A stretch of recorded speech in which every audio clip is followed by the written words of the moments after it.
Bus, good. Boat, bad. Bus, good. Boat, bad. Bad eight. You know how to start at something like that. I can't do it normal. You know that. Yeah, always that. Right. But that's, look, you have, obviously you're different. You're on a superstar level, right? So you kind of find yourself in situations under the microscope more than most. What are you doing now to get yourself out of those situations where at least either not as sensitive about it, or it doesn't become distracting, or just changes it up? A couple things. One being stay out of the microscope, as much as you can. Find myself at home a lot more and just having a lot of time to myself. Secondly, I stopped taking things personal. Come to realize, as much as you want to believe that it's you, whether Odell Beckham Jr., Jay Glazer, it's not you. It's you in that position that you're in.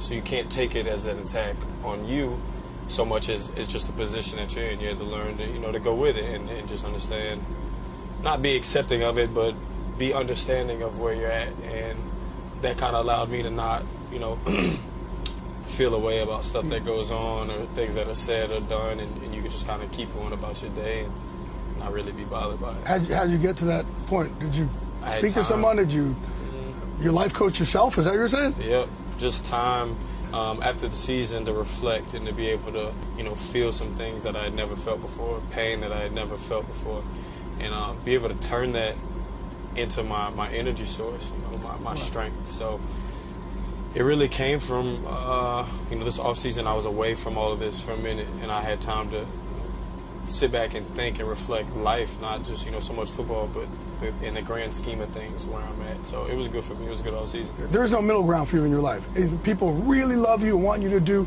everything spectacular, or, man, they want you to fail so badly. Mm-hmm. You don't have the liberty of a middle ground in the rest of the world. No. Yeah. It's one way or the other. Fortunately, there's a lot of people that want you to fail, but subconsciously, part of that, makes you thrive. It makes me be the best that I could be, along with the people who do believe in me and want to see me do well. Also wanting to show them, that they were right and there was a reason that they were supporting and doing those things. On the field, I know your work ethic, and you're always trying to get better, but we're looking and go, what can you do to get better? What can you do to get better?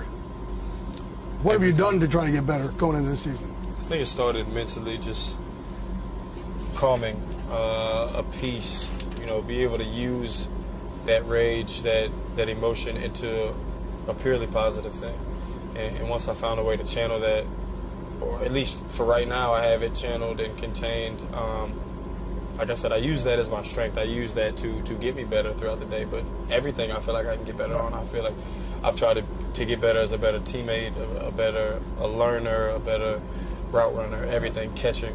Just doing more of whatever I was doing that and 10 times more. Yeah, because the interesting part also is, as much as you may want to say, well, I don't want to talk about this, or I don't want to talk about this controversy, that controversy, like, you don't decide what's talked about, right? Fans want to talk about it, we want to talk about it, we're going to talk about it. Right. There's really nothing you could do about it, and that's, I think, the biggest part you're saying is accepting that, knowing, right, there's nothing, you can't fight it. You can't fight it. Drake said it best. He said, in this game, you only lose when you fight back. Right. And there's that part that there's a certain subject that people want to talk about, and me personally, I don't want to talk about it. But when it's brought in front of your face, you have no choice. There's no really way around it, and there's no point in running away from it or around it. I've come to realize you get a lot more done when you attack problems head on. Your offense right now too, Adam B. Marshall, and your young tight end. It's kind of you pick your poison, right? So do what you want to do. You can do the double team, triple team stuff, but you're gonna have a real problem coming around 88, 87, 15. Some of these running backs, if we can get the running game going, it's gonna be a problem. I think this all relies on the offense, and we're gonna take us to that next level. Right. The defense has been there. It's just on us. Cool, buddy. Appreciate it, man. Thank you, buddy. Come here. Come on, Barry. Sorry, man. Thank you, big dog. Love, appreciate it, man. Love you, yes, baby. Sir. Appreciate it, man. Brought to you by DraftKings.